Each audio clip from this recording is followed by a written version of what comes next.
கிளிநொச்சியில் கடந்த ஓராண்டுக்கு மேலாக திட்டமிட்டு அரங்கேற்றப்பட்டு வந்த சுமார் 5 கோடி ரூபா பெறுமதியான பாரிய கொள்ளைச் சம்பவம் தற்பொழுது அம்பலமாகியுள்ளது. கிளிநொச்சியில் இயங்கும் முன்னணி தனியார் ஆடை தொழிற்சாலை ஒன்றில் நடைபெற்ற இந்த மோசடியை குற்றப்புலனாய்வு திணைக்களத்தின் விசேட குழுவினர் அதிரடியாக முறியடித்துள்ளனர்.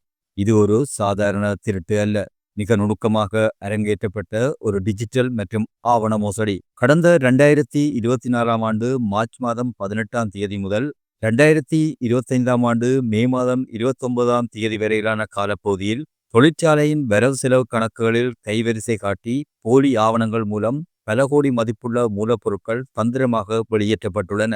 சிஐடி அதிகாரிகளின் தீவிர தேடுதல் வேட்டையின் பொழுது இருவர் தற்பொழுது கைது செய்யப்பட்டுள்ளனர். முதலாம் நபர் மாவனெல்லை பகுதியினைச் சேர்ந்த 27 வயதுடைய இளைஞர். இரண்டாவது நபர் ஹெட்டகத்த பகுதியினைச் சேர்ந்த 36 வயதுடைய நபர். கைது செய்யப்பட்ட இவர்கள் இருவரும் இன்று கிளிநொச்சி நீதவான் நீதிமன்றில் முன்னிலைப்படுத்தப்பட்டனர். பாதுகாப்பு கெடுபிடிகள் நிறைந்த ஒரு தொழிற்சாலையில் சுமார் 14 மாதங்களாக தொடர்ந்து இந்த மோசடி நடந்தது எப்படி? தொழிற்சாலையில் உள்ளே இருக்கும் சில முக்கிய நபர்களின் ஒத்துழைப்பு இன்றி இது சாத்தியமில்லை என சந்தேகிக்கப்படுகின்றது. இது குறித்து சிஐடி அதிகாரிகள் விசாரணைகளை தீவிரப்படுத்தியுள்ளனர். இலங்கையின் ஆடை உற்பத்தி துறையில் முக்கிய மையமாக திகழும் கிளிநொச்சியில் நடைபெற்றுள்ள இந்த சம்பவம் முதலீட்டாளர்களின் மத்தியில் பெரும் அதிர்ச்சியினை ஏற்படுத்தியுள்ளது.